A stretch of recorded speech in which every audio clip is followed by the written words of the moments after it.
It's not. I mean, it's kind of mostly like everything like loaded with everything like Citra. We have Citra, Citra Incognito, Citra Lupomax, Freestyle, Peacherine, and HBC 586 Cryo. Wow. So that was a haze bomb. But now I've moved on to Lua Brewing, which is in Des Moines, to their English Brown Porter. Oh, nice. That sounds so good. There's not It's very there's nice. there's not enough of that out there. Scoot Domino. Actually, that's Rob. That's the guy I called for technical support here. Oh, nice. He's the one who helped me get all this set up originally. My former, well, he's a good friend and former assistant general manager when I was at West Palm Brewery.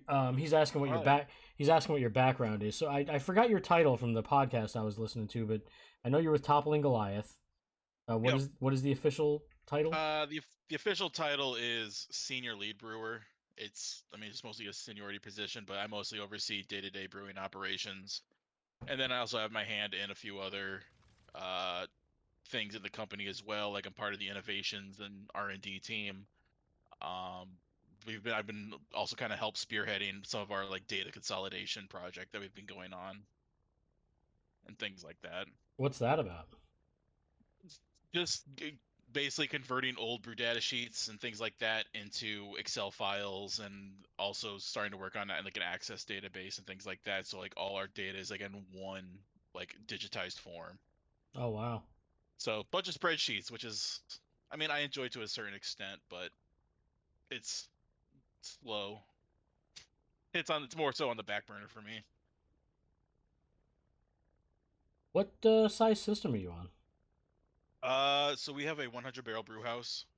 That's our main one, and then we also have a 1 barrel pilot system. Damn. Is it a lot Yeah, of like brewing on screen, or like are you at the brew deck, or are you?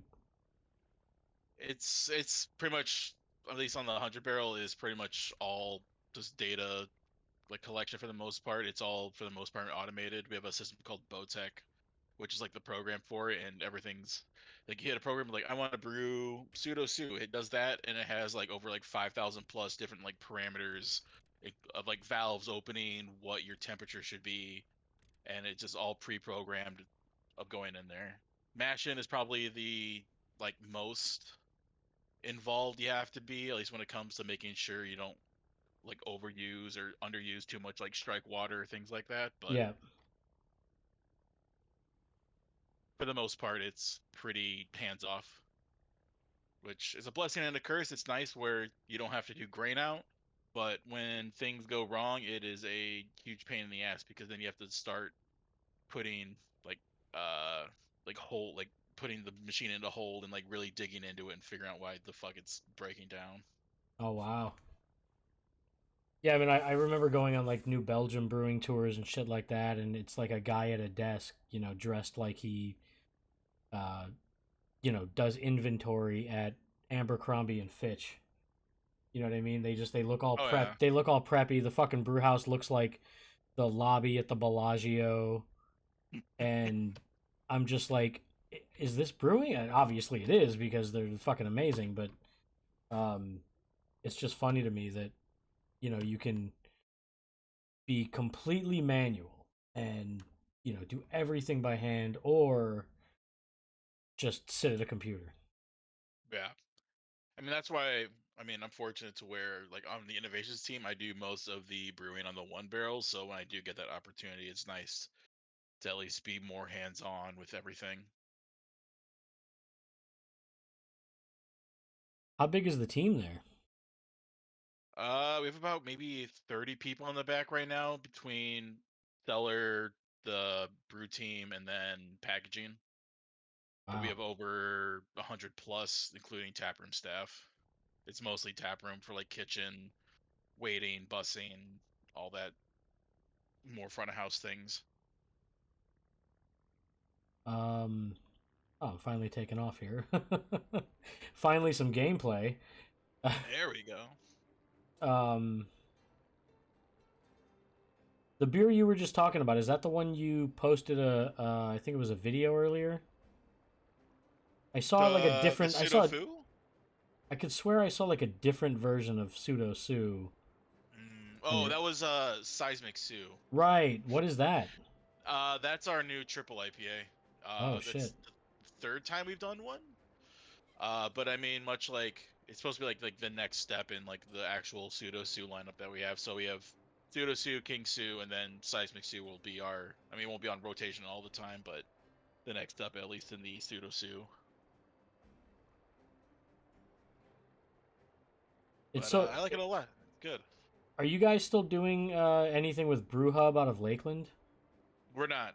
We ended that. So we started our new like the 100 barrel facility up in 2018, Okay. and pretty much as soon as we started brewing up there, the contract was over. I think they might have still had some things to do like distribution out of it. So at least mid to late 2018 was at least when the last of the brew hub cans were at least in circulation. Oh wow. Yeah, because I remember getting that, down here because it's easily available from them. Um, and it seemed like here and there were like some quality issues, Yeah. and that was kind of common for them because when I went to oh fuck, it was Hop Harvest 2016 in Yakima.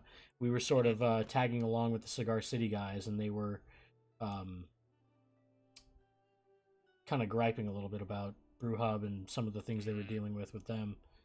Oh yeah.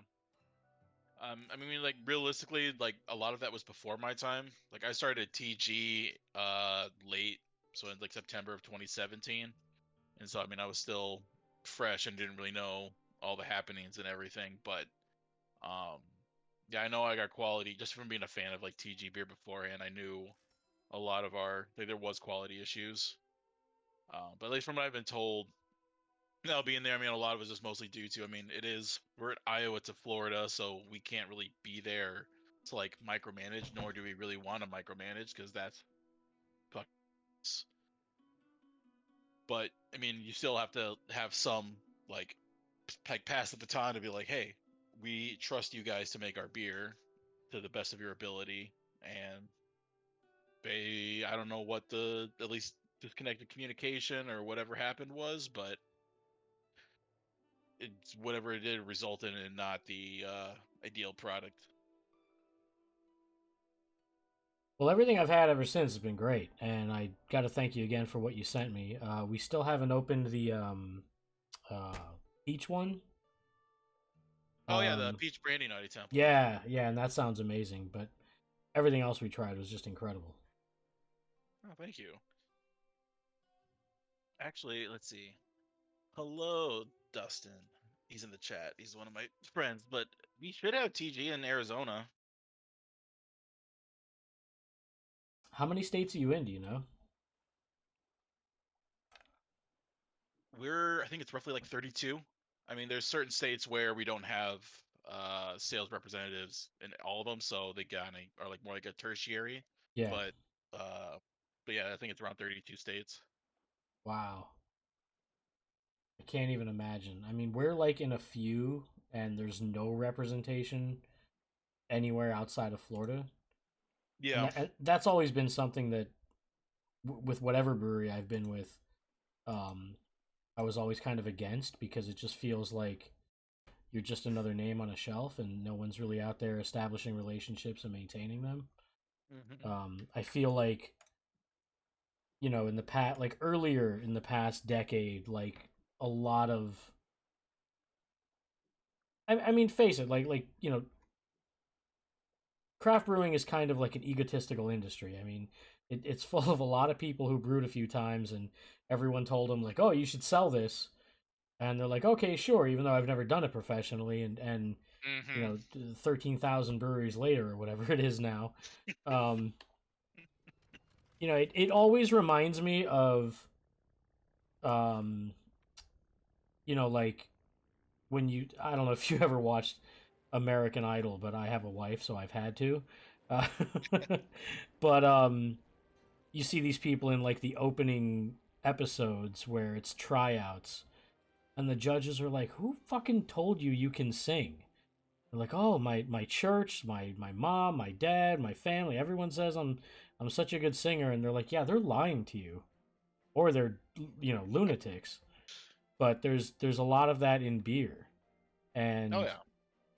um, I honestly don't even remember where the hell I was going with this. Oh, but they're like I've especially had to deal with like certain owners who just think the beer is going to sell itself. Like you don't Mm-hmm. need to invest in any sort of quality control program, any sort of like sales representation, and it's crazy because there's so much out there now. I mean, Oh you yeah. have to find a way to stand out. You have to find a way to make a name for yourself and make noise and be noticed. Well, shoot, even as like large as we are, there's still people like in Iowa or even like this like surrounding states that don't know who we are. For even like us being like the largest brewery in Iowa, so it's like even within like the tri-state area, you still have to have people like, "Oh, where are you from? I'm from Top of Goliath." Like who? Like who the fuck's that? That's crazy to me too because I feel like you are pretty well known. Yeah, I Like, mean, but that I mean, it just goes to show you that the beer like community is very like it's still very insulated. Where if you're at least relatively like in the scene, you're gonna know what it is. But for people who are just like not who don't follow things, then yeah, and for as large as everything is, it still feels like most people still have no idea, which is just yep. mind blowing after all this time.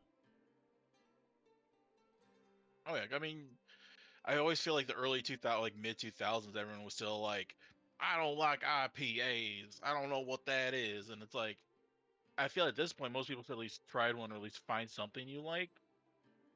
I mean, I guess you could still say you like, yeah, sure, you like your Bush Light and your other domestics, but the fact that people still don't know about like other things or even like somewhat educated is still crazy to me. Yeah. So this is I guess one of our bars, the Rusty Nail. Um it's got this kind of prohibition era look to it. Like I kind of like it. I would probably go into a little Hell shithole yeah. like this. So I forgot what the whole thing was last time I did this, but I guess you like barter, like you make a deal to like sell them some fucking cider or whatever. Um, it's there's so much silliness. I can't go through and read it all again, but um, apparently like in this part you make some deal and then you got to go back and like fly out, shoot, use water cannons on the plane to shoot apples out of trees and then collect the apples, bring them back to your brewery and either press them for cider or distill and make apple brandy and then bottle it and then that guy will take it in exchange for My God, something. I forgot what. I I vote for Apple Brandy. Yeah, I think I'll do that this time.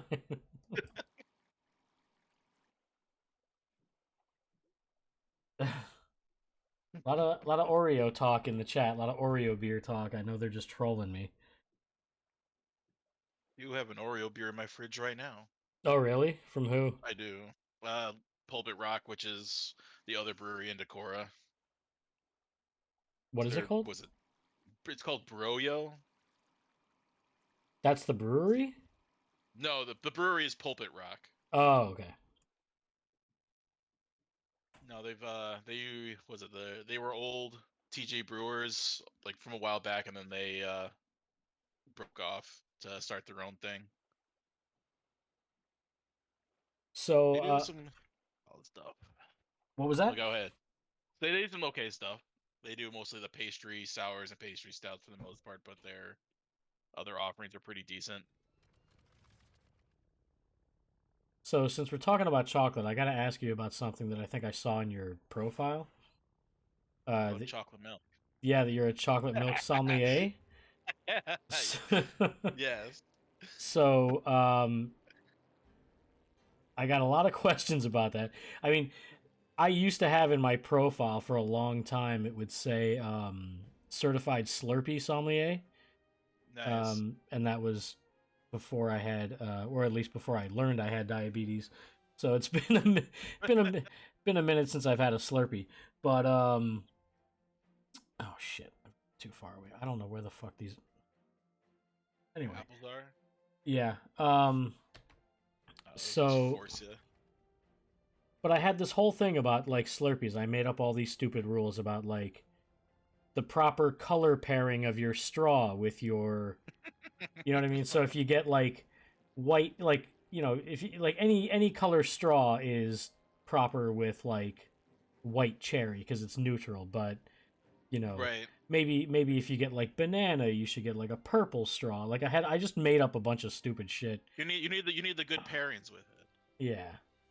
Um and I had this whole thing about like there's a holy trinity, like there's cherry, there's blue raspberry, and fuck, I honestly forgot the last one. Maybe it was banana. And then like outside of the holy trinity, there's like pina colada, grape, and for some reason I'm like a very um staunch opponent of Coke Slurpees. Oh, right. Because to me it just tastes like flat soda. Right. I'm a lunatic. Like I just make stupid shit up. But getting back to your chocolate milk expertise, what's like the best one? I'm a big fan of Anderson Erickson, or AE, which is out of Des Moines. It's Yeah, very rich and creamy and delicious. But what's the worst one? I mean, just you saying that, and me knowing I've never heard of it, Oh clearly, yeah. Well, clearly you it's know I what think you're it's pretty talking much like about here. it's pretty much just only just like an Iowa brand for the most part. But What makes theirs the best? I don't know. It's just thick and rich and like chocolatey. It's still like good. Could literally drink like a gallon of it if I could. I used to actually I swam in college and high school, and usually my like post like swim like recovery drink was just like a half pint of chocolate milk. Oh my god. What so like is you know Hershey's, Bosco, Yoo-Hoo, is that like the macro beer in your world? I suppose, yeah. Or I don't actually. I'm trying to think now. What would Yoo-Hoo be? Because that's just chocolate drink. That's not even chocolate milk. Yeah, I was never a Yoo-Hoo fan. I feel like I used to like it, but then I've like tried it somewhere recently. I'm like, this is just chocolate water. Uh-oh. This thing What? says we need to fly down to the island. There's 10 islands, so I don't know where I'm going. Tim Johnson says Yoo-Hoo is chocolate flavored mop water. He's not wrong. I don't Where's the understand what it 10? is. It's like the Sunny Delight of chocolate milks. Oh man, I hate Sunny D. Like I just hate like that crusty feel it leaves on your teeth because there's like so much like sugar in it. Yeah, it's a very weird. Um, I don't know what it is. 'Cause there's like the same thing like why I hated All Sport when that was like a thing. It just had like that. I don't know what it was that did it, but it has like a makes my teeth feel like it's just ripping the enamel off, or There's at least a adding more. yeah. There's a This thing keeps saying stay near the island. I don't know what island they want me to go to. There's a very prominent Florida brewer that I won't name, but before they officially opened their brewery, there was a lot of hype behind them. I mean, a lot. And I went to a Hunapoo day, and they were pouring, and you know they were very known for like what's called a Florida Vice, which is just a over fruited Berliner, and usually in some neon color. And I remember finally getting up, after waiting in this line, getting up to their booth, and they poured me what I swear on my kids had to have been Sunny Delight with like either vodka or they actually brewed a Berliner and just dosed the shit out of it with Sunny Delight. But there is no mistaking that Sunny Delight flavor. There just isn't. You can't recreate it. I mean, it's like the Colonel's 11 herbs and spices. Like that is a protected formula Oh yeah. that a fucking home brewer is not going to He's got the code for all the different extracts and everything to throw into it to make it Sunny D. have. I mean, even the color. You know what I mean? That nuclear orange. I think that's what Bourdain referred to with Kraft mac and cheese. I think he called it like nuclear orange. It's so good. There's nothing. If you can get like the blue box to like get the right consistency. You're talking the tall thin box or the Oh rec? yeah, the tall thin block. The tall thin. I mean, you normally I'm more of a Velveeta guy. I like the Velveeta shells Oh, just really? because it's. I like it's just one less step. Well, But I, I, I like the Kraft mac and cheese version of that with mm, just the sauce packet. hmm Look, I don't mind the powder and the milk and butter and all that bullshit, but I just like the easy step of just squeezing that pack of bullshit cheese in there. It's like oh yeah, paste. It's like some yeah. kind You of know, paste. you're pouring it in there. You're like, this isn't good for me, but I'm gonna eat the shit out of this. Unfortunately, both boxes have like zero re microwave. How the hell do I even Oh say no. that? Like re microwave ability. I don't know. It's like my. I think that's where we differ. Where I very rarely have ever had to like re-microwave one. I usually just finish off the whole thing. Yeah, yeah. Like if it's still sitting out on the stove 2 hours after you've made dinner, Mm-hmm. I might grab the ladle and just start mowing it down. But once it hits the microwave for me, I can't do it. All right, so I don't know where I'm going. I'm just gonna crash into this dock and see where it takes me. And just reset. I gotta get a controller. I know I've got controllers around here from like the one time I tried to um do like a Raspberry Pi thing years ago. Oh right. I went Are through you the just using keyboard and mouse? yeah, and this is so foreign to me. I say it every time I do this. I mean, I think I've been doing this almost 2 months now or something, but once a week though. But I just I am so not a PC gamer. Like it's all just so fucking intimidating to me. Oh yeah. And I know people who like they live on this shit. Like my brother has a crazy setup. He lives with us, and um he's got like the guest bedroom downstairs, and he's got the crazy like fucking 40-inch widescreen curved monitor that wraps around, plus a That's monitor nice. to the left of that, the gaming chair, the gaming desk. Yeah, I don't have that much. My setup's not that crazy. I mean, I just built a new PC, which has been nice, but I mean, just all I need is like two monitors and keyboard mouse. And that's all I really need. And there's maybe like a handful of games I use a controller for, but usually it's keyboard mouse.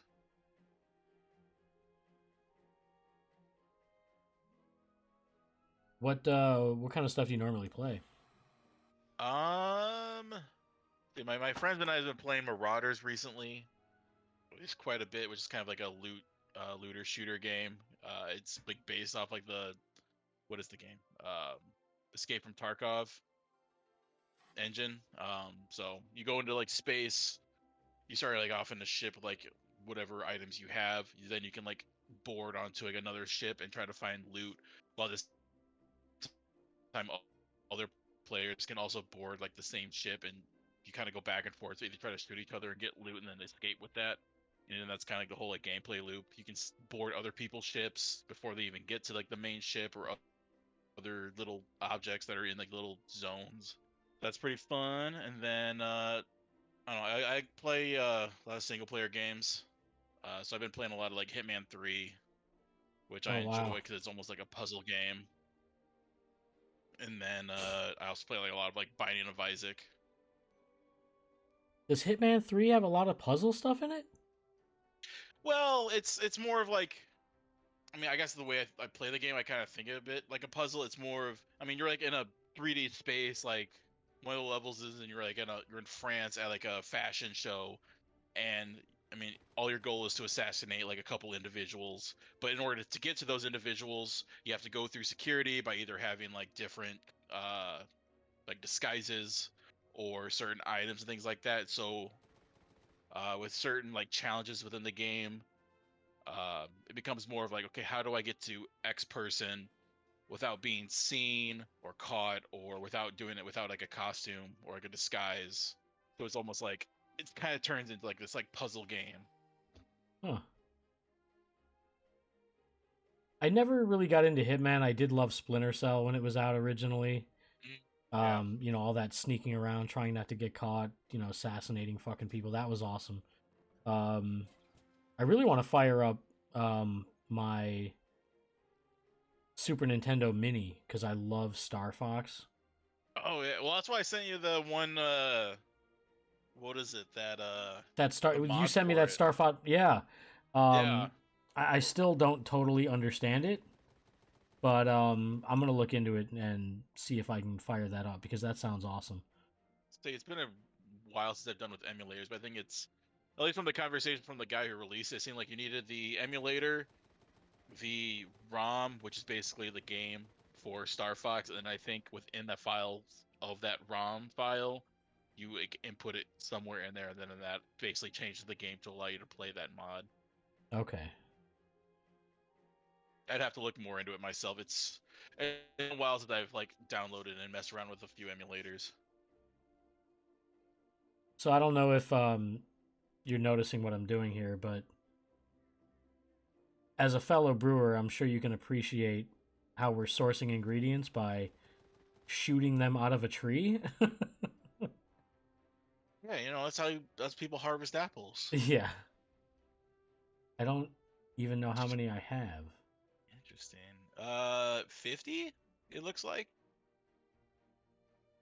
I It looks think. like next to your icon in the top left, it has 50 out of 120.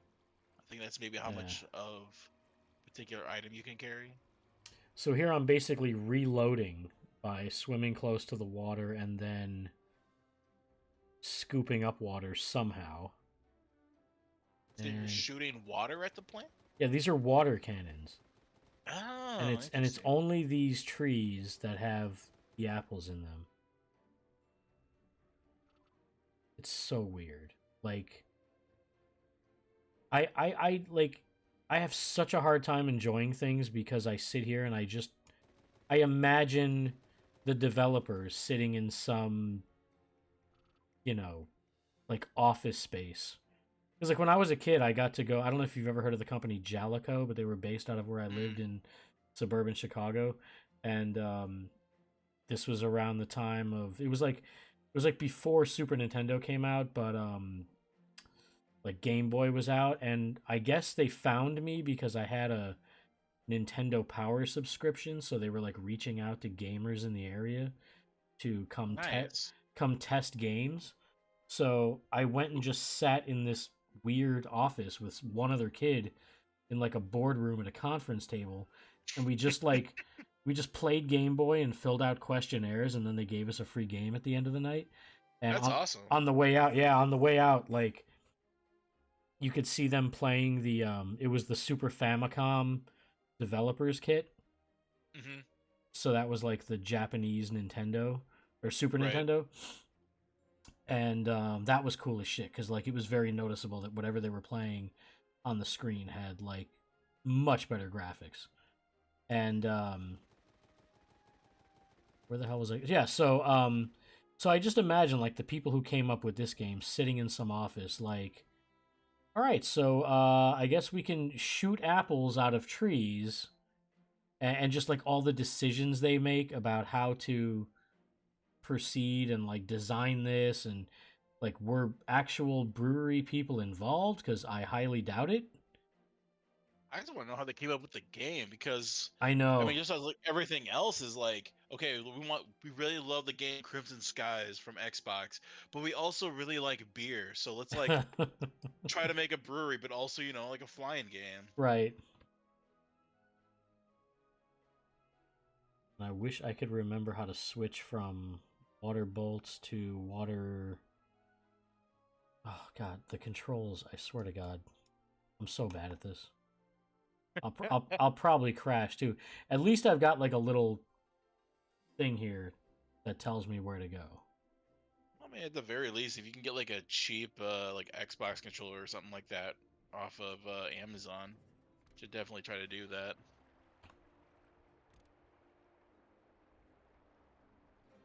No, I know I've got some around here, but I just got to figure it out. Everyone keeps telling me I can use an Xbox controller or some shit. Rob, Oh, you're see, right. Scroll wheel to change weapons. Yeah, I was clicking it instead of rolling it. I mean, that's what Oh, I have. You just need like a USB to micro USB and plug it in, and you can just use your game like that. yeah. Because I prefer controller for Hitman, so it's just super nice to at least switch for that versus like keyboard mouse. Atari joystick.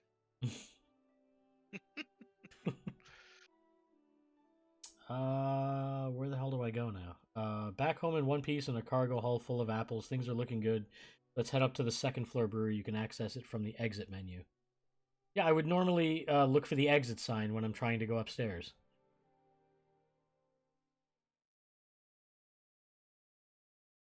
Tim Johnson's like, is this still the brewmaster game?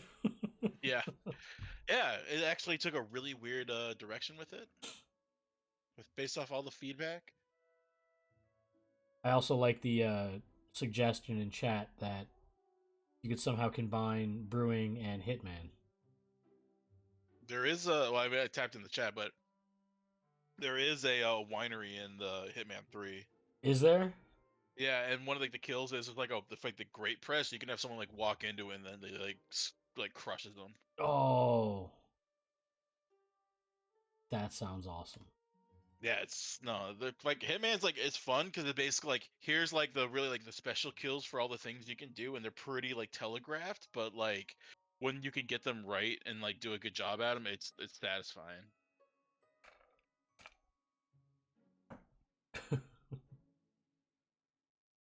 Is Tim trolling or does he really not know that this is? I thought I played this game with him last week. I don't know. I'm so lost. Well, at least 2 weeks ago. Last week was Oh, the election week. election, yeah. Can I say maybe combine the election with the Hitman game? Or will that get me a visit from various authorities? No comment. Open the create menu. Yeah, so here's where like you You have to decide what you want to do with it. yeah, so it looks like you'll press them all or whatever in here. Top 3 ingredients in the pot of a sufficient quality count toward your brewing count. So don't go throwing in a whole slew of different ingredients. It's So it's pretty light, at least when it comes to the brewing aspect. It's more of just like you collect items and do things with it. yeah, it's more like arcade style. Like Okay. in the sense that like there's like Gran Turismo and shit like that, or there's Hitman or not Hitman. Burnout, which I prefer, where it's just like arcade style throwing people into walls, just I do like crashing through Burnout. shit.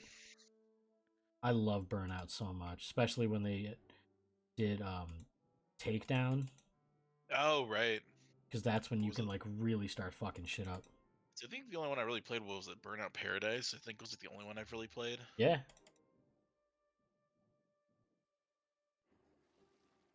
I do miss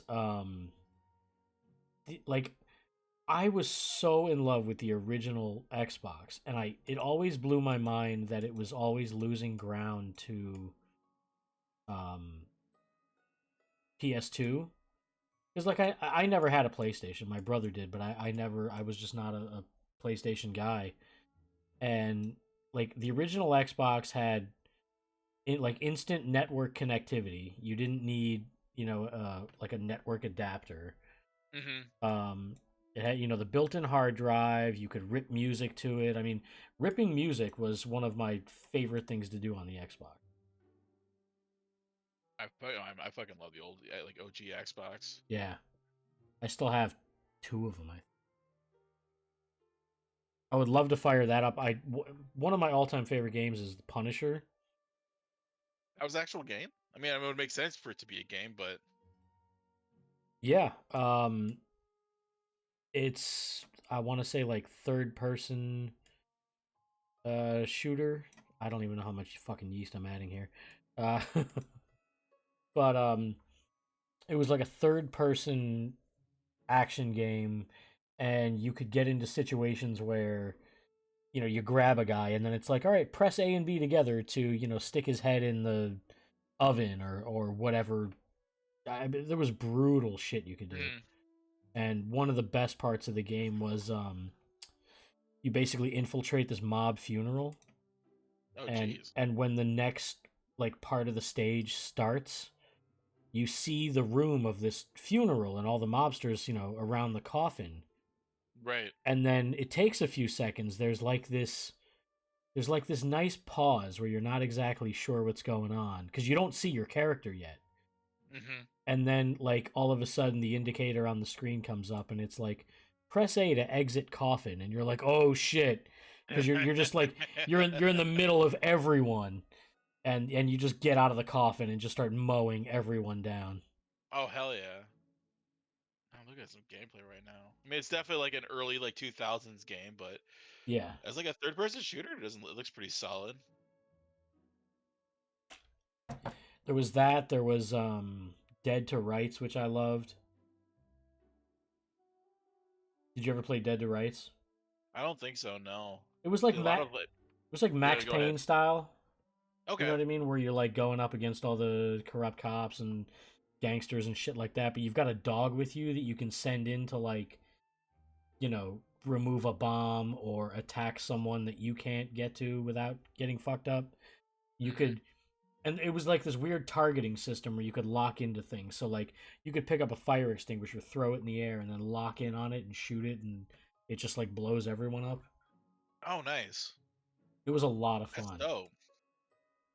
I tried playing I it think again not long ago, and the controls were for some reason just I couldn't Jake. do it. No, so a lot of those early games have like tank controls. It was hard to like actually like move around. You have to like position yourself like in the right spot. Tim says I like to play fifth person shooter games. You just play a guy playing a 3PS game.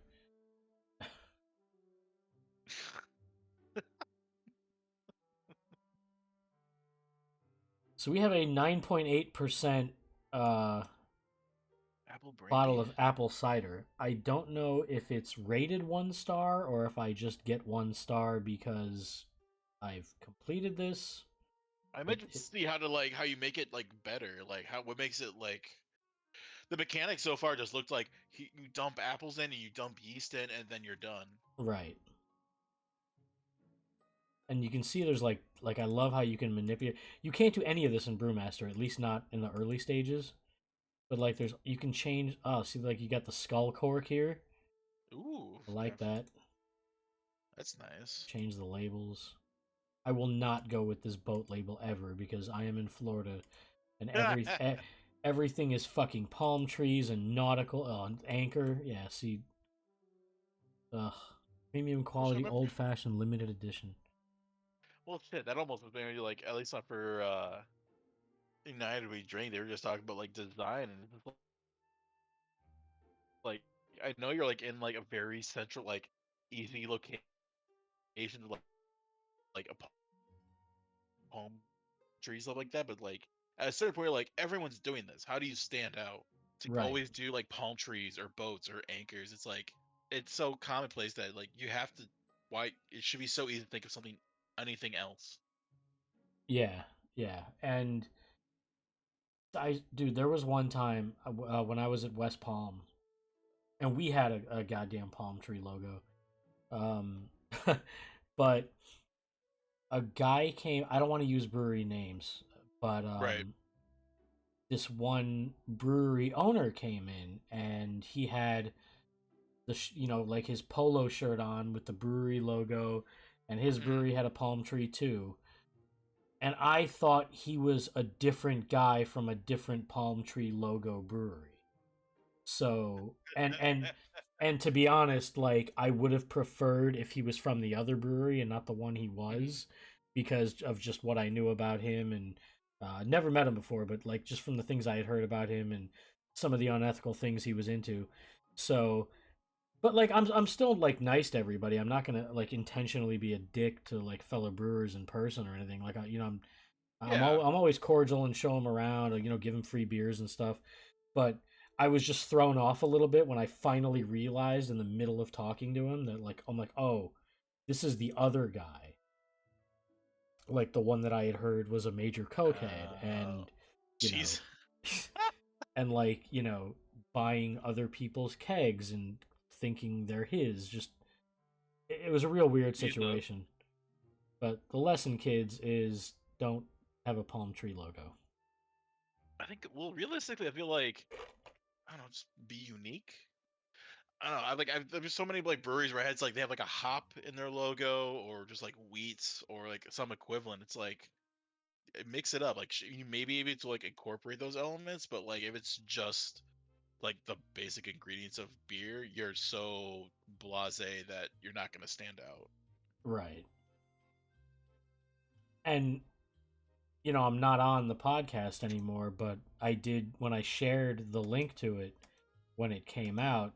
I had just finished listening to it, and I said, I'm not on the show anymore, but if I were, this would probably be the episode that cost me my job. Yeah. Because Kevin is my boss and my friend, but Right. I probably would have said some things. Well, that's the hard part where it's like if it's literally your boss.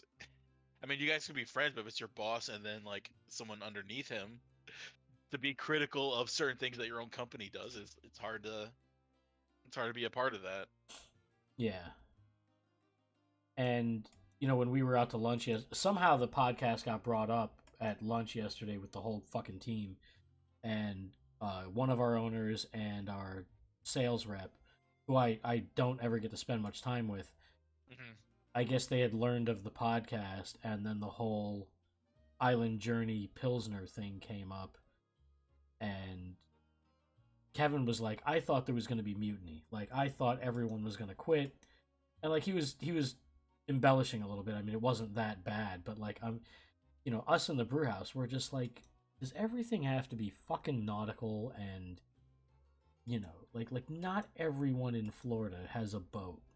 Not everyone in Florida, uses summer as a verb. Not, they don't all summer in the Caribbean or whatever. Like, I just I like things to be like I have a weird spectrum. Like I'll go from very esoteric and like I'll name beers sometimes, at least when I have that sort of control over it.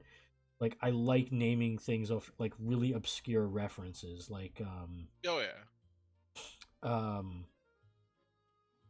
I had so I brewed a beer with Laurel or Loral, whatever however you pronounce it. Hmm. Um and I called it Hotel Laurel Essex, which is a reference to Hotel Coral Essex from Revenge of the Nerds 2. I don't know if you've ever seen that. It's been a minute. But the nerds, to attract attention to the hotel because they're trying to throw a party, hotwire the neon sign of the hotel to turn off some of the letters. So instead of Hotel Coral Essex, it says Hot Oral Sex. So I called this beer Hotel Laurel Essex, and like everybody was like, "What the fuck does that mean?" But at the same time, the people at the bar who would be like, "Dude, I get it. That's awesome." Like I made it for those three fucking people. You know what I mean? Yeah. Well, it's almost like I guess some people like equivalent. Like It's Always Sunny. They have the one episode where Frank is seen was a shit dynasty, but her real name is like spelled out like shady nasty.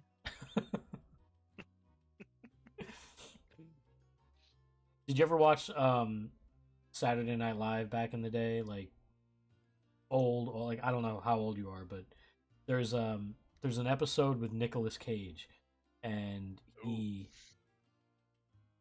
the premise is he and his wife are gonna have a baby, and they're talking about baby name, and he got picked on in school, so he's very sensitive to the names they're picking because he doesn't want the kid made fun of. He knows how kids can take names and rhyme them and make them into Right. mockeries and all that.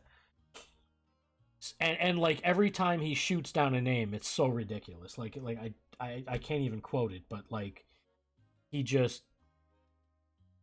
he has a problem with any name the wife suggests because he just thinks it's going to get automatically twisted into something to make fun of and bully the kid.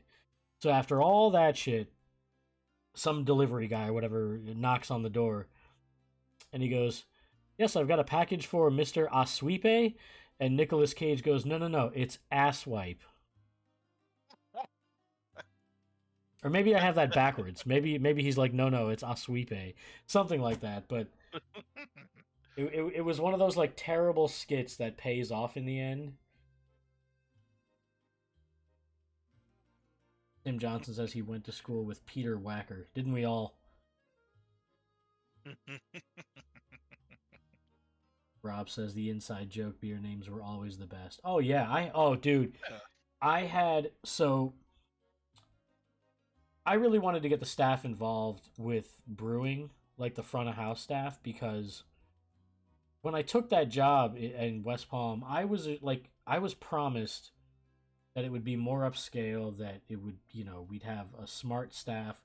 I was like, I bought tasting beer books for everybody. I wanted everybody to be like at least a certified beer server. I wanted a knowledgeable staff, that understood. They didn't have to be fucking, advanced cicerones. I just needed people to understand what we were doing, how basically like how beer is made, what they're serving, because they're the front line. They're the ambassadors to the beer. I'm not there most of the time. I'm brewing in the morning, long before the bar ever opens, and I leave. Oh yeah.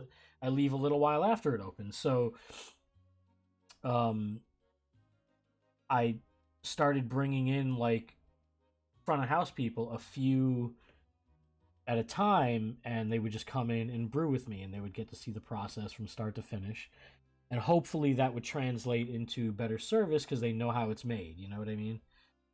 And so the first few that I brought in, it was like two guys who were, I think they were brothers. I could be wrong, but they were related somehow. Either they were cousins or they were brothers.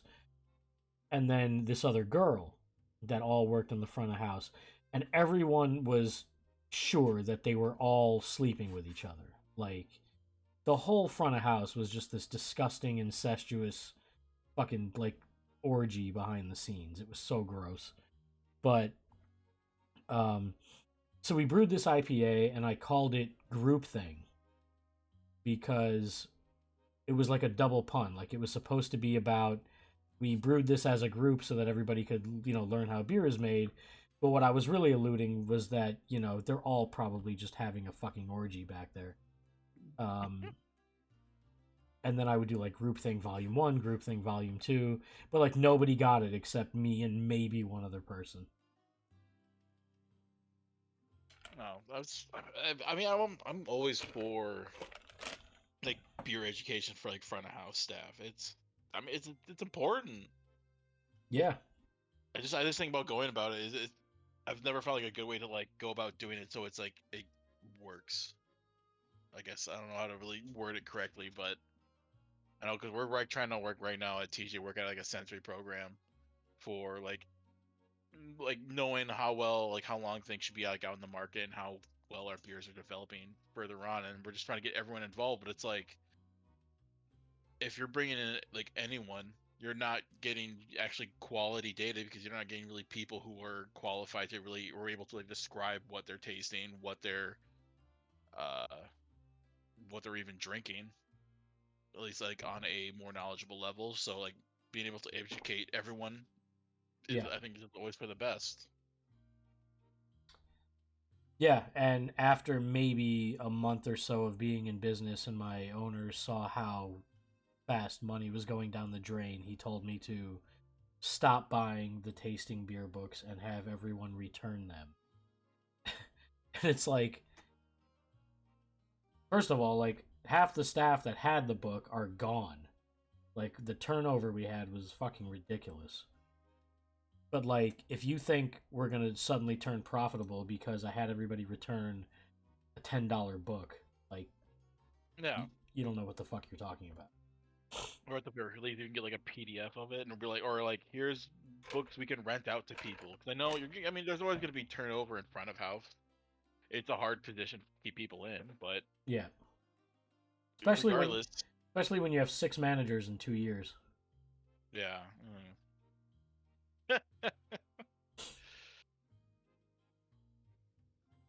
All right, No, the so more knowledgeable people, the better. yeah, for sure, and it's kind of sad how far a lot of breweries can skate by with none of that. Like there are a Mhm. lot of the ignorance is just so blissful at times. Yeah, I mean, you'd always like to envision like when you have a brewery to be a perfect world where everyone kind of knows what's going on, but you can only control what you can control. Yeah, I had to learn that the hard way, Yeah. and I'm kind of a control freak.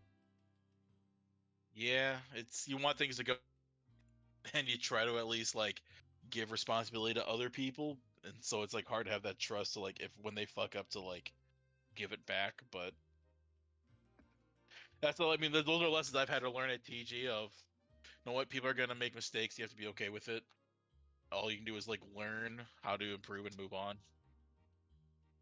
Yeah, yeah, and it's also hard to get people to like buy into what you're trying to do, Mhm. especially when you have like part timers. Like there's only so much someone who's like a school teacher is going to care about the brewery, but they're still Right. right there at the front lines with the people who are full time and would take a bullet for the place. Hmm.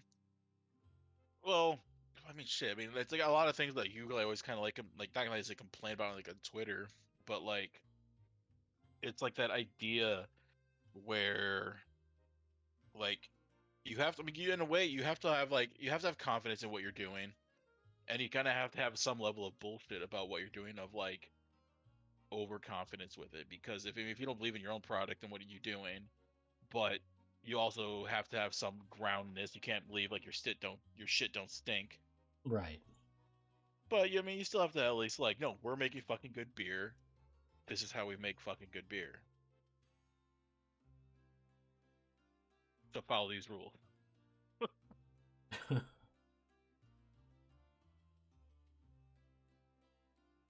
Tim says I want a series of TG beers that start off at 2.5% called TGG, then 5%. TG, TGNC7. What's the ABV on at triple X? Ooh. Actually, I own one X-rated DVD, and it is the Criterion Collection disc of RoboCop. that the one where they shoot all the dicks off? Or is that one? Or is that just like is the one like joke scene that someone made on Venmo or not Venmo but Vimeo? No, no, he in the original like theatrical version, he shoots that attempted rapist in the dick, through Yeah. through that woman's dress. But this version is just very gory. There's No, a thanks, ton Tim. of Tim, that's what it is. Robocock. It's where he shoots like it's not even just like shoots the guy through the dick through the woman's dress, but it's like 20 other guys, but they all come down with like their pants down, like waiting to like rape the one lady, and oh he just god. shoots them all in the dick.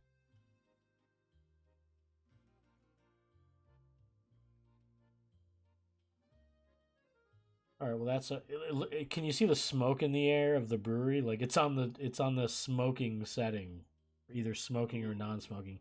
Even though there's no patrons, there's apparently, if you look over on the right, I guess there's like cigarettes in the ashtrays. They just Just start pumping it full of just nicotine in the air. hopefully vaping is like a downloadable expansion. D- I don't know. Maybe it'll like splinter off into like here's like a hookah bar or a like a marijuana smoke shop. Yeah, when's like Dispensary Simulator coming out? surprised that's not already a thing if it's not.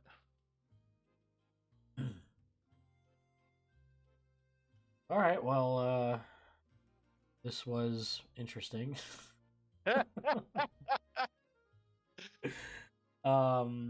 a little weird that I basically just replayed what I did last time. It sucks that I can't save it and load it for next time and move on to the next task. So I guess I'm kind of done with this game until the official version comes out and I get myself a controller.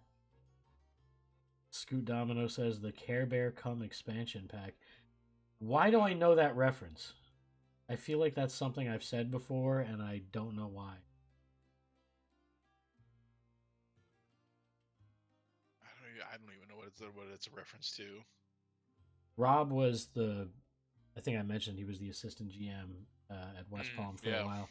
And I said so many offensive things to him that, like, if he wanted to blackmail me, he could.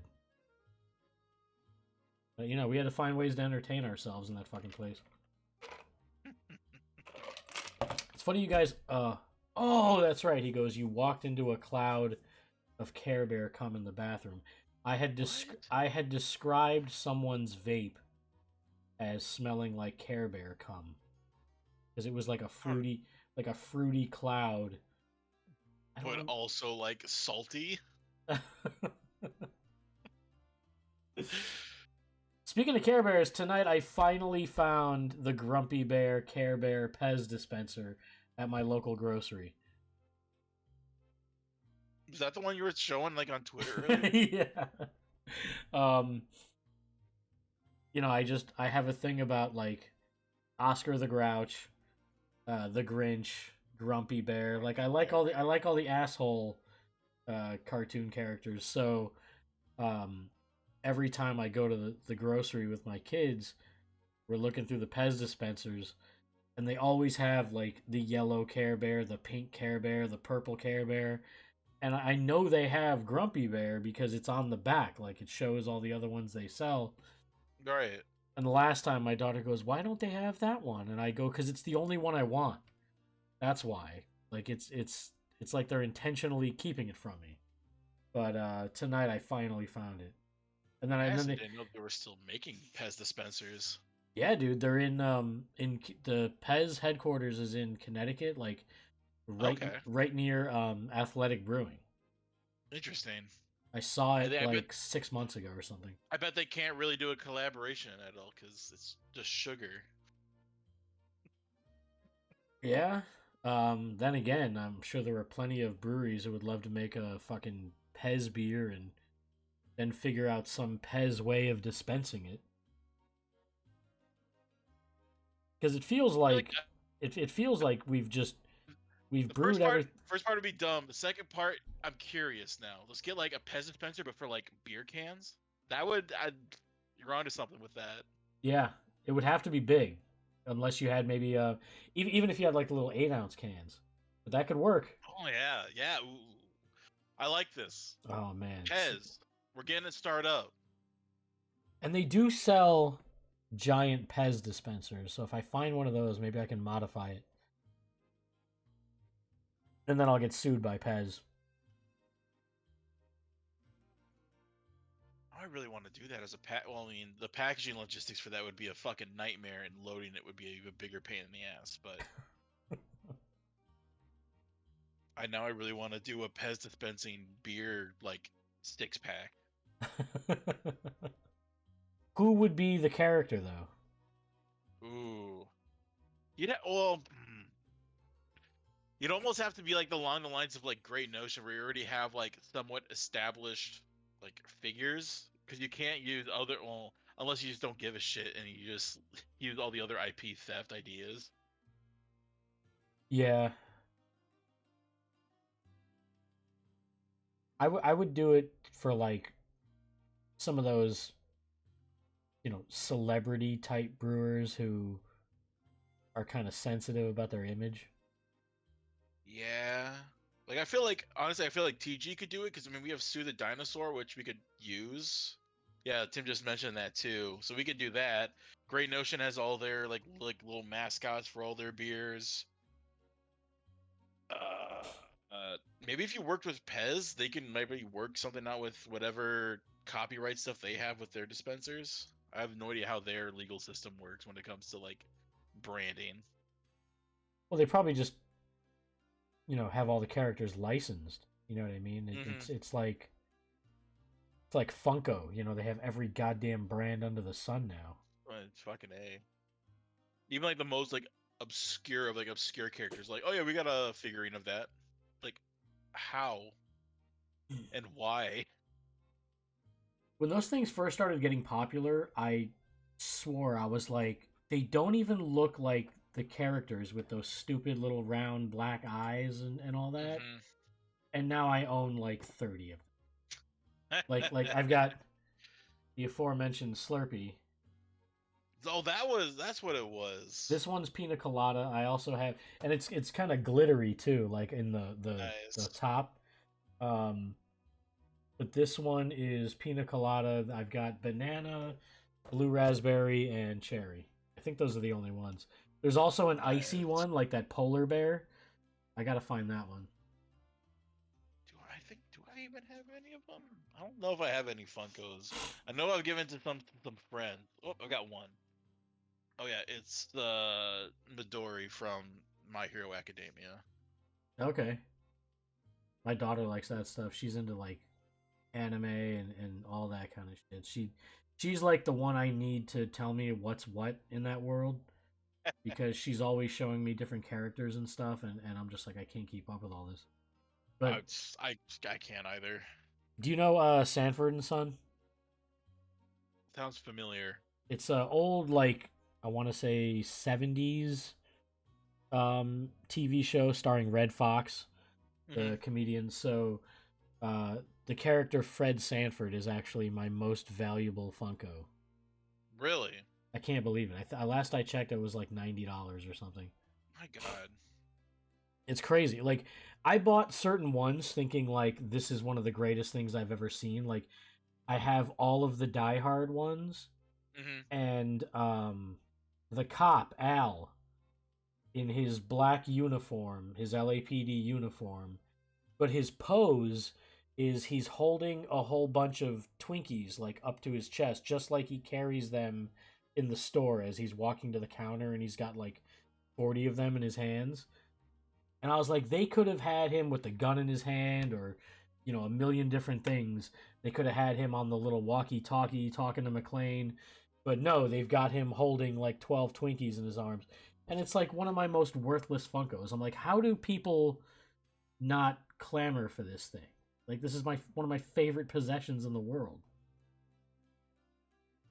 No, that's I mean, regards like beer, Funko, like vinyl records, any secondary like system. I've never understand how things gather worth. Yeah. It's always beyond me. Here's another one of my favorite new things. This is the Bill Burr Star Wars figure. Nice. Hell yeah. I like there's a couple different ones, but like the other one has him wearing the helmet and I didn't want that. Like I wanted the one with his photo on it. Like fucking Bill Burr. Like it's crazy. I mean, if anything, but it was the great thing was that it was such a good like cameo. Did such a good job in The Mandalorian. Yeah. Yeah, it was really fun to see. I also don't spoil Andor. I have not seen the last couple episodes. Oh my god. Oh my god. I'm obsessed with the last episode. Well, I had to watch it by myself because my girl didn't want to watch them. I'm like, fine, fuck it, I'm gonna watch it by myself. And I got all the way up to when they get to the prison, and then I haven't seen anything after that yet. Okay. So the But so last good. episode, I won't spoil anything, but I will say just sitting on my couch, I'm wearing my Fitbit watch, Hmm. and there's so much tension. There's so much like just shit about to go down that we've been building towards.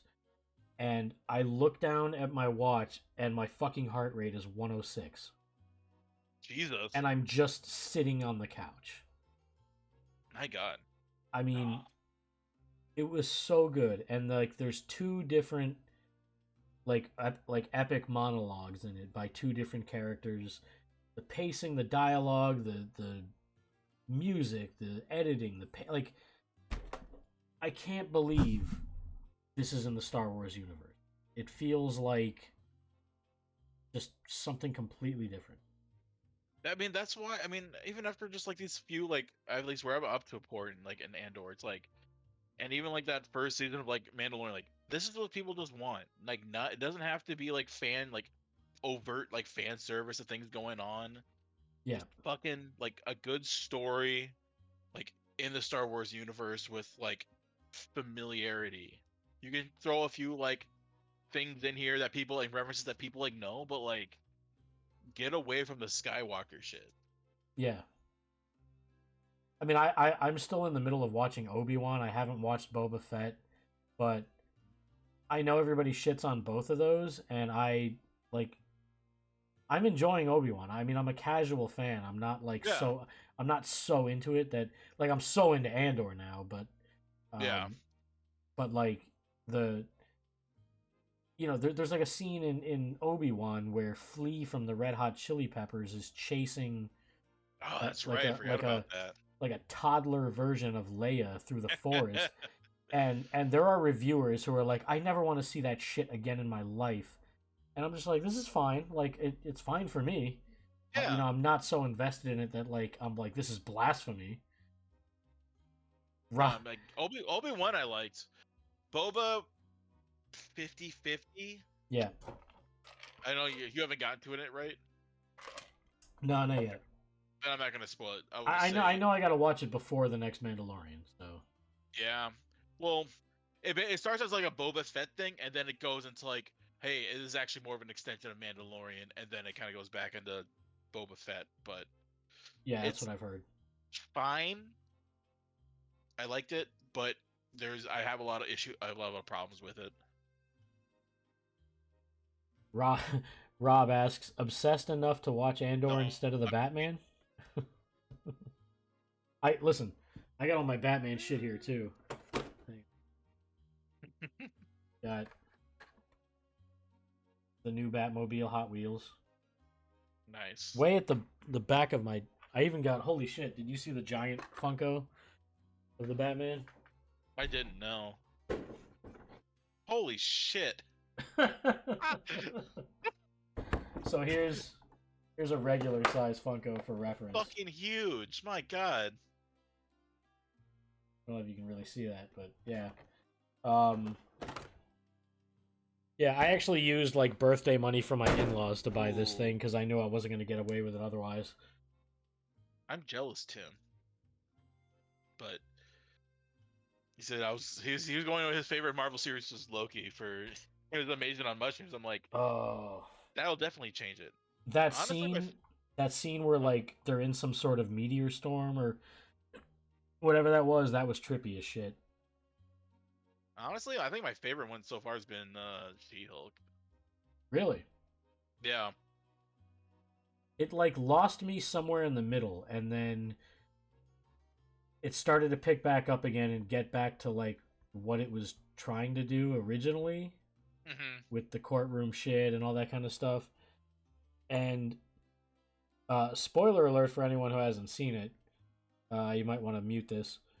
Um, the scene where she breaks the fourth, not only does she break the fourth wall, but like she goes into the Disney Literally Plus. Kevin Feige and Yeah, and she's in the Disney Plus app, and she's like, what should I do? And I'm like, oh my god, like go to Shang-Chi, go get Shang-Chi, like go. that would have Like, been fucking wild. yeah, like I was fucking dying for her to just like link up with any other, Phase 4 property or whatever. And then she just kind of like does the whole behind the scenes Marvel thing, and that was fine and all that, and the whole Kevin thing was cute, but I'm also aware that like this was another one of those series where you get down to like the last two episodes and you're just like, how the fuck are they going to wrap this up? There's no time left. We got like 30-minute episodes. And then in this one, I'm like watching the time. And I'm like, okay, well, she broke the fourth wall. She's gonna do something, or she's gonna go get someone to help, and then she just kind of goes back and goes straight to the end of the whole story. Yeah, And I was I a little confused, and I wasn't sure. Like, I was starting to get this feeling in that part where she's like, wait, this is getting ridiculous. Like, now we've got Hulk, now we've got this guy. Like, it's when it started like making fun of itself, and I was like, okay, they're gonna change this up. This is like the Wayne's World ending, where it's like, this isn't the ending we want. Let's pick a better ending. But they just sort of fast forward to the very end, and I'm like, well, was the guy really? evil or Yeah, I just like I wasn't sure what had actually happened and what didn't. It was all kind of confusing to me, and it all just like by the time she gets out of the Marvel shit, I think there's like 11 minutes left or something, and I'm like, I don't even know, and that includes like 5 minutes of credits. So I'm thinking like this show has 6 minutes left. How the fuck? Like just the pacing was very weird to me. yeah. That wasn't like a complaint I have. Like I think like, the entire show I really enjoyed up until like that last ending because it did like I agree that it was like I like the four wall break, but that as soon as like the conclusion to the ending, just it was done and over. Yeah, I'm like, no, there needs to at least be some sort of not necessarily conflict and then like the resolution, but it still should be like, okay, this is what I want the end to be, as opposed to like, yeah, here's the generic bad guy, Hulk comes in, and the more formulaic thing, but it's still like, okay, we'll do it a little bit different. But I don't know. yeah. I at least enjoyed the premise more. I mean, out of all the shows, I mean, I guess Moon Knight is up there after I kind of like watched it a few times, Yeah. and I mean, I like the trauma aspect of it. Yeah, 100%. Yeah. Well, I mean, After, a lot of it was hard to watch, but at the same time, I loved them so much for doing that because, hmm I mean, there's a scene where it's basically like implied abuse, and this is Yeah. how he has to cope with it. And you know, when a lot of people talk about some of these Marvel shows and how representation matters, and they're 100% correct, but I had never seen it with mental health before.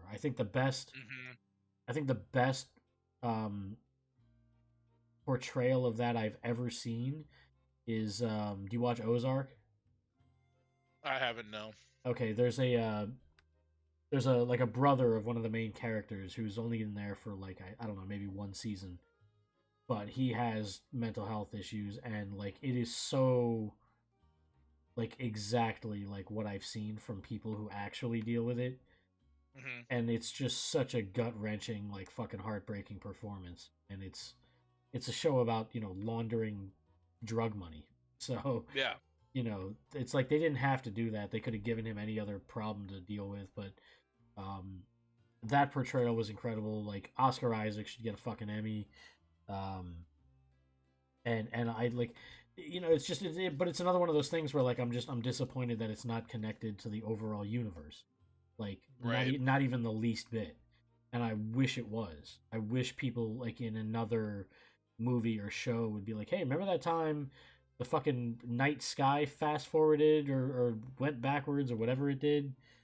um so I'm hoping that it's all building towards something that kind of erases all of the lack of connection, and hmm you just see. I mean, obviously, it's going toward like Secret Wars and all that kind of stuff, but I just wish, Yeah.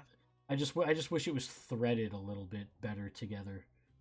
I just wish. Well, it's hard to I get because like it's hard to do because you can't expect every single person to watch every single show and then connect those into the movies. But man, it's because I mean they were able to do it a little bit with um the latest Doctor Strange and like WandaVision, but I don't think they really did like a good job doing it. It was just kind of like she was just there. Yeah, But I don't know. I love that. I mean, I love that they really did tackle. I mean, it was nice that they recontextualized everything in Moon Knight with the mental health issues. It was a bit slow. I wish they kind of did it a little bit faster, like sooner, yeah, because like And man, it wasn't until like almost like the third to last or second to last episode that they actually like brought that up. Yeah. Because because it was kind of actually like you're losing me, but it was I really enjoy that. I did love in the beginning how they showed an actual kind of, at least what he's experiencing is the transition between himself and his other personalities. How it's kind of like that, and then all of a sudden he wakes up and he's like got a gun in his hand and doesn't know how it got there. And Yep. for as long as this song has existed, I have hated it. The "Wake Me Up Before You Go Go" Yep. from Wham, like couldn't stand it. It's such an earworm. Gets stuck in my head when I hear one note of it every time. I've hated that song for like 35 years or however long it's been out. And then they play it once in a car chase in a Marvel show, and I love it now. Yeah. No, if I can, I mean, I think they've been doing. There's some hit and miss, like maybe a little bit more miss than hit in a lot of the shows, but I mean, I feel like overall, a lot of the Marvel shows have been pretty like solid. Yeah, and I'm I'm in all of it anyway. Like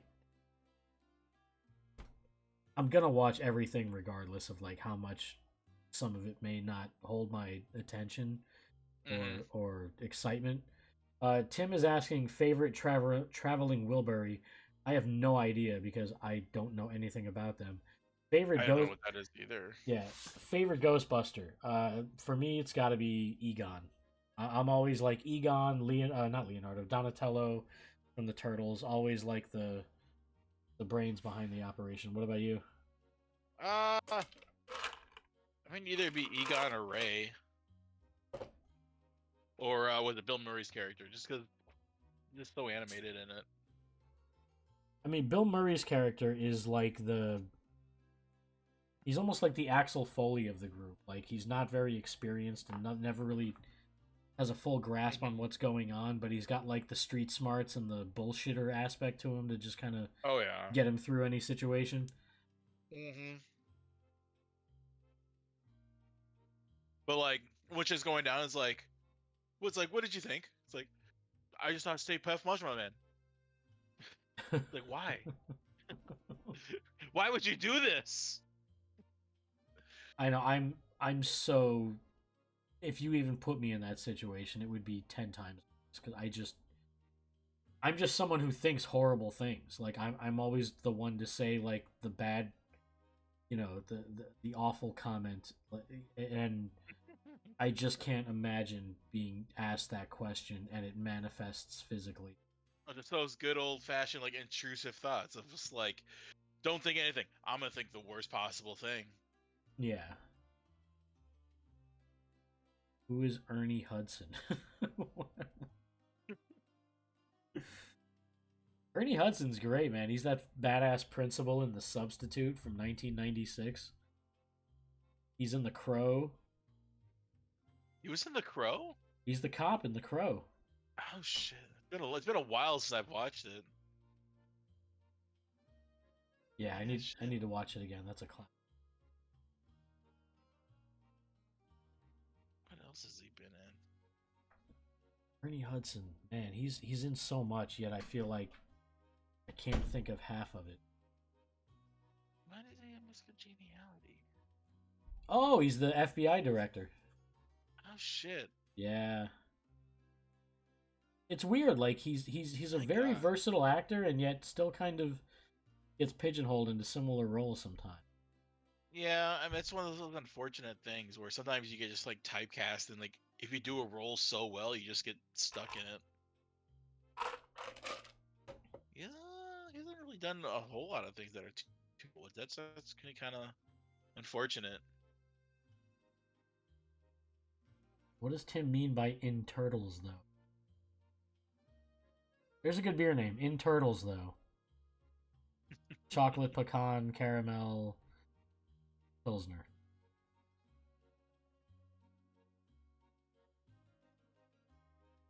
Dark Czech lager with pecans and cacao nibs.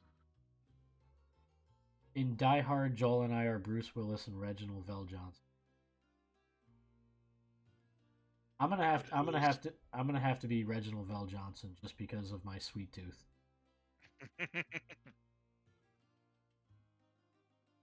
And I also shot a kid.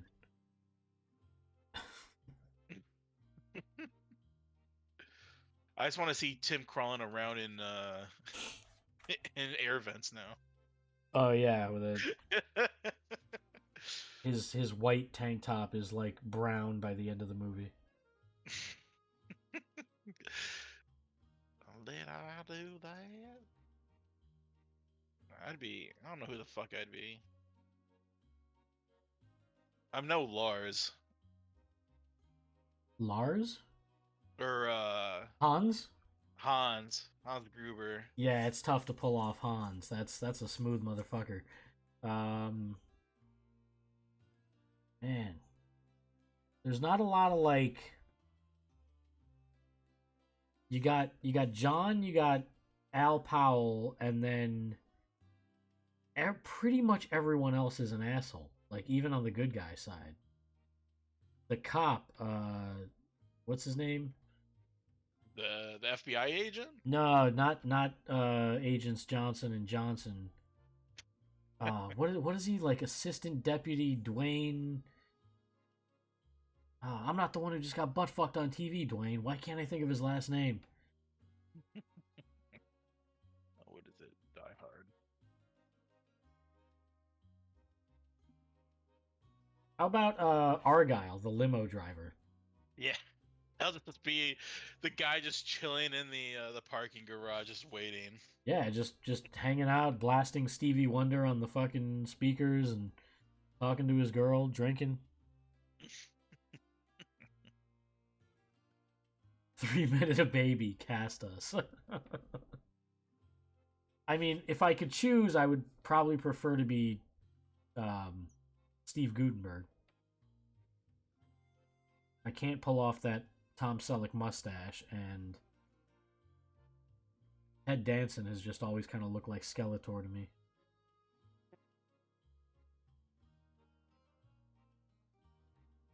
I feel like almost like honestly at this point we should just get Tim in the call. Yeah. Yeah, I mean, there's really not much to do in the game. I should just fill it out with other brewers in the screen. Eric and I are perfect strangers. Who is Balky? I did like seeing Cousin Larry in She-Hulk. I feel like I haven't seen him in 30 years. Are you familiar with Perfect Strangers, Eric? I'm not, no. It's like classic 80s sitcom. Perfect Strangers. Wonder what Bronson Pinchot is up to these days. They are filming a new Beverly Hills Cop with the original Rosewood and Taggart. Saw a set photo.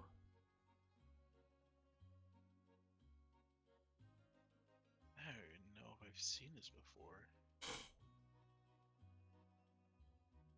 It went on 8 seasons. Holy shit. 8 seasons of Perfect Strangers? Yeah. Holy shit. It's basically like one of those classic 80s fish out of water type stories where the foreign guy is having to navigate life in America. Yeah. And all the shit he gets into. I mean, that was like... I can't tell like what the golden years were. Like, it says season 8 was like 93, so I can't really say. Wow. I can't believe it lasted that long.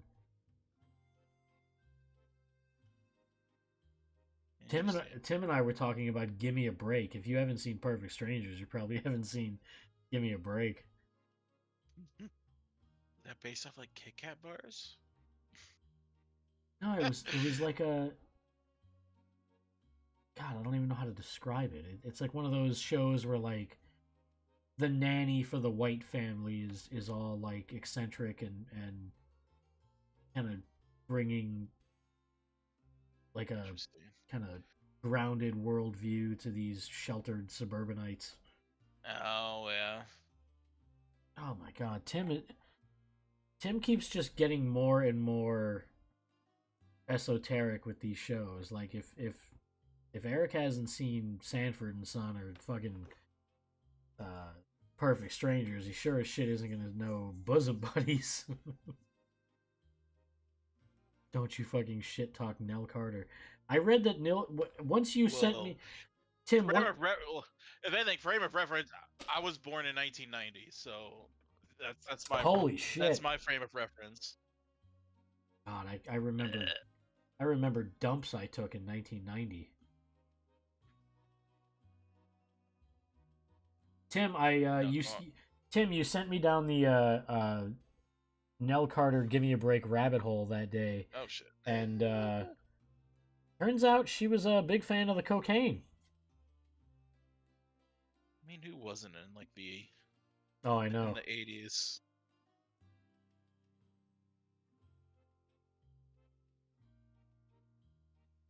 This is still okay. Oh, Rob, I didn't know Rob was still here. He said, "I just noticed the box on the game screen that says patron gossip. I wonder if this is like our Yelp reviews." Type the name into the text box now. Enter when you are done. It'll still be okay. Okay, well, what text box? Tim, I have the last of your IPA. Whether or not it is still good, that is left to be determined. It'll be fine.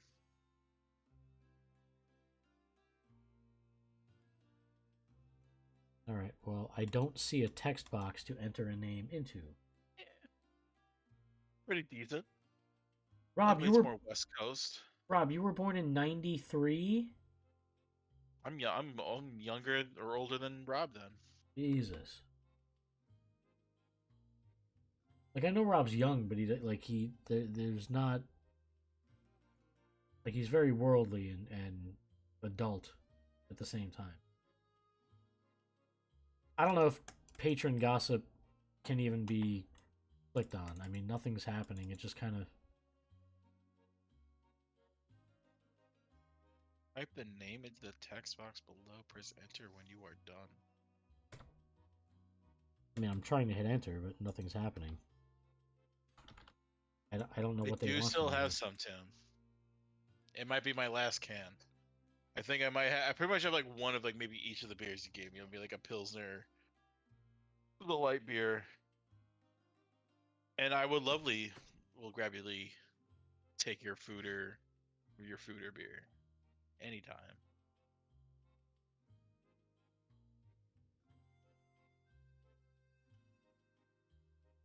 Yeah, this is a little wonky with the controls. I think it's safe to say that we haven't been playing this game for the last maybe 45 minutes now. I think it all started to go sideways when we got into chocolate milk, maybe? Maybe. God damn you, chocolate milk. Type the name into the text box now. There is no text box. I don't know. Maybe it's just... It might just not be something I can get into. I could swear I did this last time in the game though. Like I read a review or someone said I don't fuck. I think it's in the rename. So it says Control Freak Brewery. I think it's.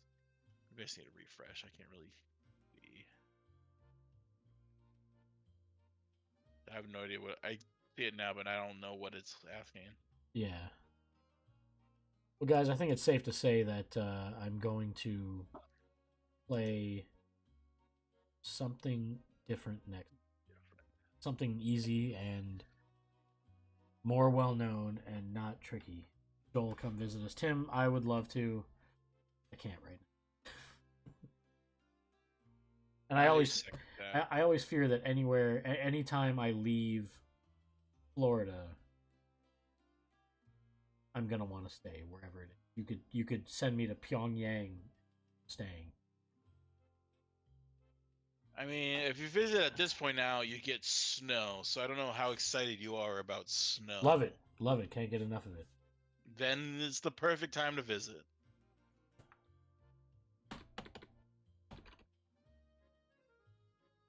Oh, now with the bar theme all set up, I want to move our cider into the bar so it can be slowly sold over time. No. What do you mean slowly sold over time? Sell that shit.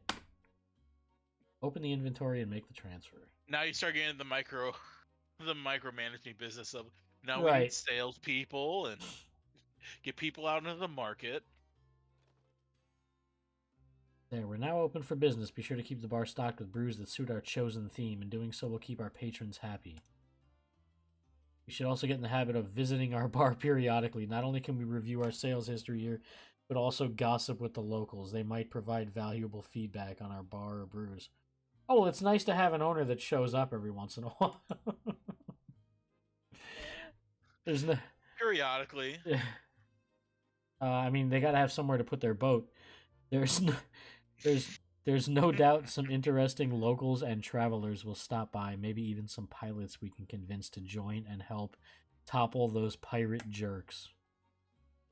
Bet you're right. Looks like we're all set and ready to finally start this. The rest is up to us. Let's get out there and explore, make connections, collect ingredients, and grow our brewing enterprise.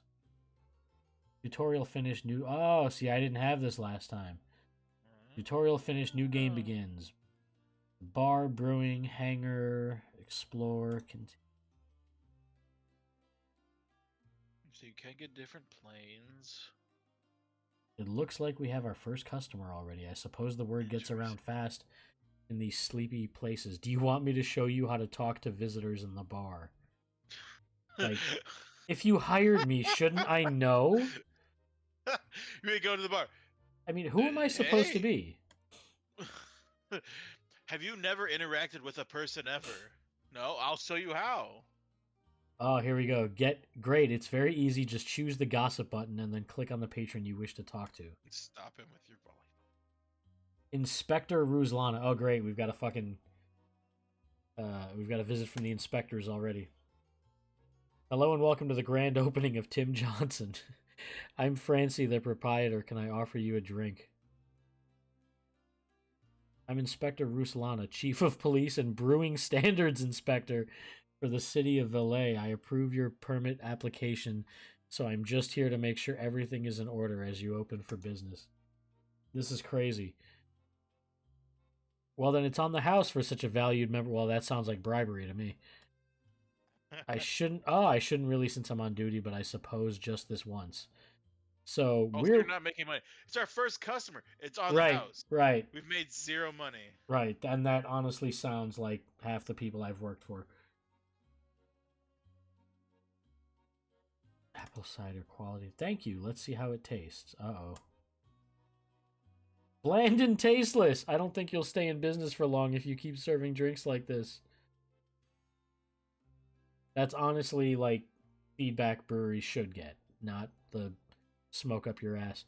Oh no, how can I make less boring drinks? If she says Oreos, I'm punching my screen. I took apples, crushed them, and added yeast. What can I do? You tell me. Your drinks will be more interesting if you add different ingredients, but be careful to get the proportion. I'm a home brewer. I can tell you guys what to do with right, that's exactly what this is. We're new in town. Okay, what do you know about Pirate? Is the license all in order? Let's see, can I offer you another drink? After that last one, I'd rather drink sewer water, thank you. Wow. Wow.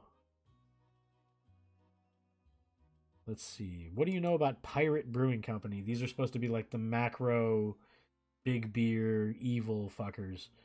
That outfit is causing me problems. They pose as a legitimate brewing company, but they've been using strong-arm tactics and intimidation to coerce the local bars to stock their products, which are garbage, by the way.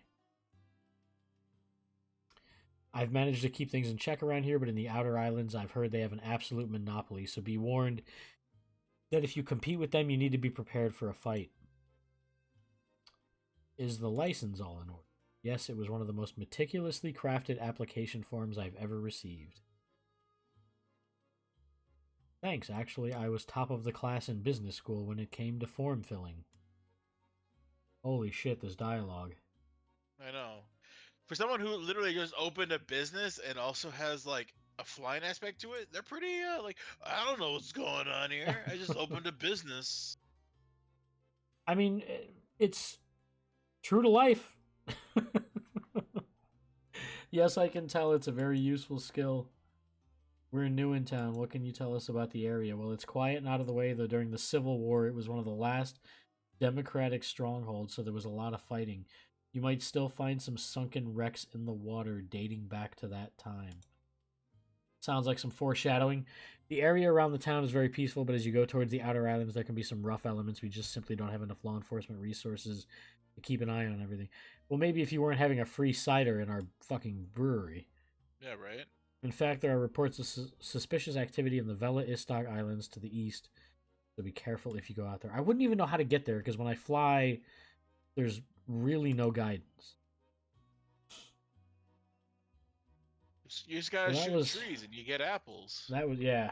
That was interesting. And now she's just hanging at the bar like we've gone full circle with the Ghostbuster things because she looks like an apparition.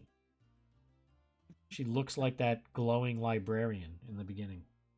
Exactly. She's got all the information. We're new in town, and we literally just opened a business and it took 2 seconds. Can you tell us more? I think I will close out the stream with have you ever heard my Ghostbuster story? I have not. Oh man, I honestly don't even know if everyone in chat knows this. Obviously my brother does, maybe one other person, I'm not sure. But so you know the female Ghostbusters movie from a few years ago. Unfortunately, yes. Yeah, so I was ragging on it on Twitter one day, but it had nothing to do with the women. Like all of the incels who hate like Captain Marvel and She-Hulk and all that shit, like they had a problem because it was women. I didn't care about that. Like I love what's her name? Kate from SNL, Kate McKinnon. Yes. I love her. I think she's brilliant. I can't remember. Is it Melissa McCarthy in that movie? Yes, it was Kate McKinnon, Melissa McCarthy, Leslie Jones, and oh my god, I can see her face. It's so annoying. Kristen Wiig. Is it Kristen Wiig and Kate McKinnon? Kristen Wiig, Kate McKinnon, Melissa McCarthy, and Leslie Jones were the 4 women in it. Okay, cool. So yeah, I really like 3 out of 4 of them, like a lot, and think they're hilarious. The director is Paul Feig, who also did Bridesmaids, which I think is great. So yeah, like, Bridesmaids was great. Yeah, I won tickets to that from the original Funky Buddha Lounge like 10, 11 years ago, whatever it was when it came out. The fucking theater was rolling. Like, it was hilarious. So anyway, this is like, I guess 6 years ago when this movie came out, and my kids would have been like 6 and 8 at the time. And I'm like, there's all the hype leading up to the female Ghostbusters movie. I just felt it wasn't necessary. Like, it just felt like a cynical cash grab. You know what I mean? Like, I didn't care who was in it or anything. Because, like, honestly, if it weren't women, they would have bastardized it another way. It would have been like fucking Jonah Hill and James like Seth Rogen. Yeah, it would like James Franco. It would have been just like that fucking cast. You know what I mean? So, like, I think it would have sucked no matter who was in it. You know, just the way it was approached. Yep. So it had nothing to do with the women, but me shitting on the movie just lumped me in with all of those incels. So one night we're having dinner and I'm showing my kids the original Ghostbusters movie. And I gotta look up the actress's name. But the lady who plays the librarian, she's the very first actress in the movie. Like, she's the very first character ever depicted in the Ghostbusters franchise. Her name is Alice something. She's an older lady, and she is in that library scene in the opening of the movie, and I'm showing that to the kids. And she also happens to play Ray Finkel's nutty mom in Ace Ventura. Alice Drummond is her name. Okay. So I tweet something along the lines of showing my kids the original Ghostbusters, something something, uh, and I jokingly say, quoting Alice Drummond in Ace Ventura, but paraphrasing, I say, Paul Feig, the director of the new female Ghostbusters, Paul Feig should die of gonorrhea and rot in hell. Shitty joke. It was fucking stupid. Most people didn't get the reference, even though I very clearly laid it out that about Alice Drummond being in Ace Ventura and everything. I go to put my kid to bed, right? Like I read him a fucking bedtime story, tuck him in. I'm in the room for a while. I put my phone down. I finally get him to sleep, and this is like hours later. I go out and I turn my phone on, and I'm telling you, I've got like 8 million notifications. The director, Jesus. the director, Paul Feig, saw my tweet and was like, "You, what did he say?" He was like, "I should die," and like, "You have children," because I said like I'm showing my kids the original Ghostbusters. So he turns it Right. around and says like, "You're a father and you think I should die?" And he had like 1.2 million followers at the time. So most of those people started tweeting me, and Oh, I'm of course. and I'm telling you, like the notifications did not stop for days.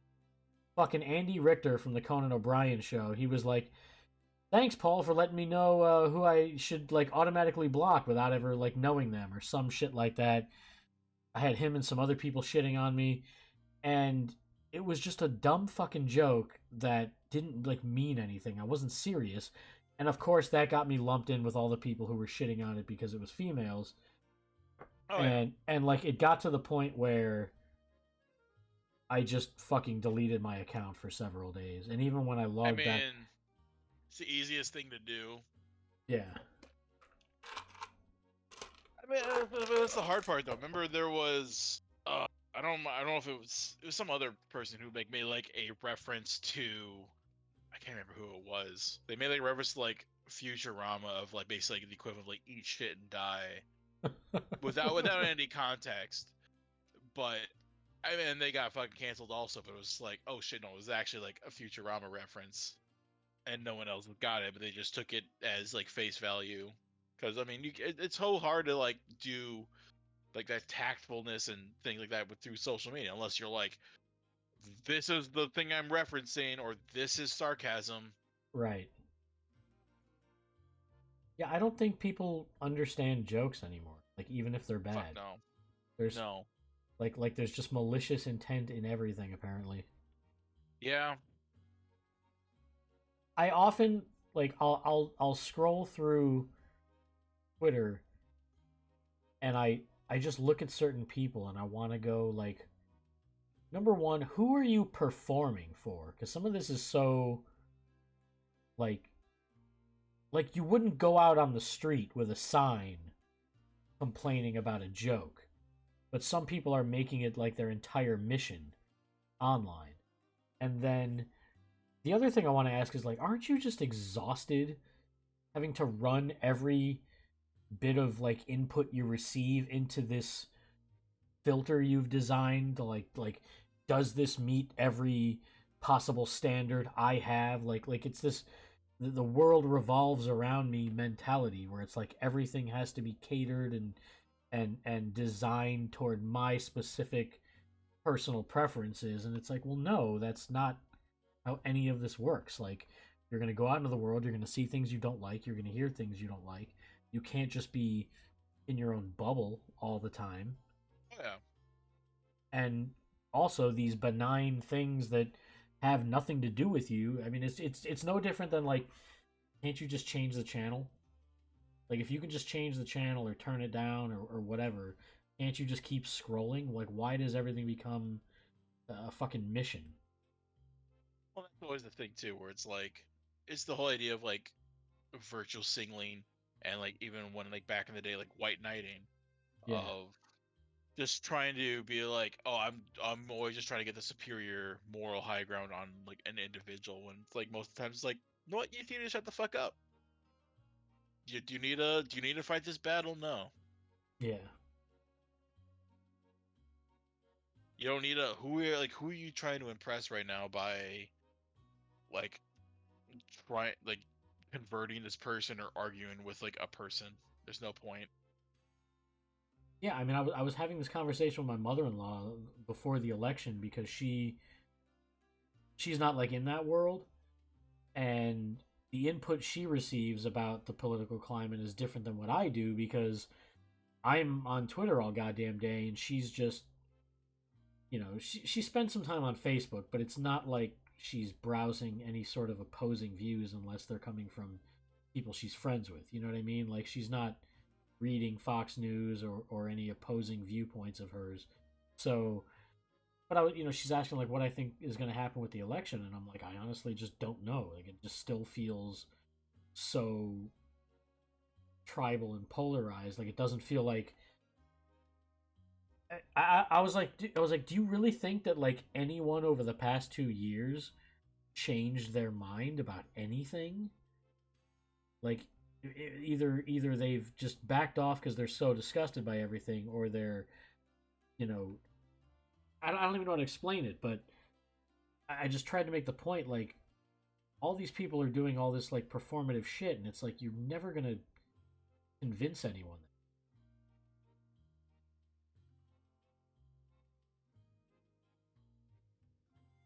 Oh shit! Did I lose your audio again?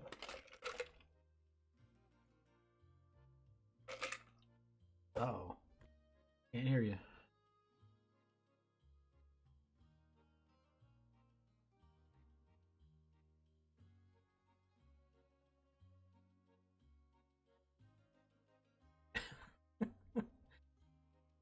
Oh. Oh, there we go. I'm just Here you dumb. are. I had my mic on mute. Oh shit. I think I probably was burping and I was just trying to mute myself, so I put myself on mute. What was I saying earlier? Oh yeah, I was just surprised that like people are still moderates, where like there's actually people who are still like middle of the road who are like, hey, I don't trust Democrats or Republicans. I'm like, that's not good, but I still feel like it's kind of like an obvious like line in the sand of either being fascist or like non-fascist at this point.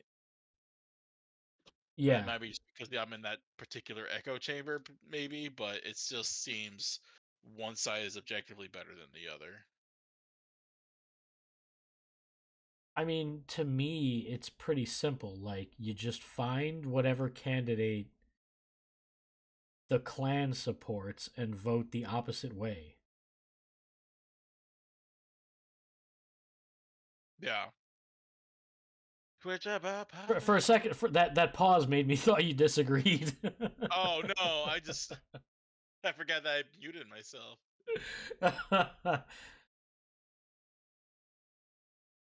That's when like Eric turns the camera and there's like a Nazi flag on his wall, like an American History X. Like knock my flag over. Shit, just gonna look over here now. All right, dude. Well, No. it's getting on in the night here. I really appreciate you coming on. This is a lot of fun. I enjoyed talking to you. Yeah, fucking It's anytime. it's a lot Thank more you. fun, when we're not limited to 280 characters and memes and shit like that. And Seriously. I'm hoping to do this with a lot of people. So and you're well obviously welcome back anytime. And I mean shit, I'll figure out how to stream you playing a game next I don't time. know. It's been something I've been wanting to do at some point, at least do my own streams, but it's more about getting the time to do it. Yeah, the time is like, man, I don't know how I squeeze this in at all. And it's only once a week. I need to do more because Right. I'm really hoping to get the channel monetized so I can start donating to some sort of Oh yeah. service industry related mental health thing. Um, But yeah, oh, here comes Oh. my wife. Oh. Hey, signing off. Oh. Um, Come yeah, that's the bathroom behind my shoulder there. So Nice. I wish I had one closer. all right, dude. Well, I guess I gotta go. All right. Well, thank you I very really, much, and I'll be happy to yeah, be on any time. yeah, dude. It was a lot of fun. I'll definitely have you back, and we'll try to play something a little more interesting. It's all. I don't know how much we actually played. Yeah. Oh Well, well. thank you guys for Next time. tuning in again and participating in the chat. Be sure to tell your friends, get some more followers. I'm like, I don't know, I think I'm like a dozen followers away from the next level of like whatever achievement I need to move this channel forward. So thank you guys. I appreciate it. We'll do this again. I'm probably gonna come on maybe this weekend or sometime later in this week.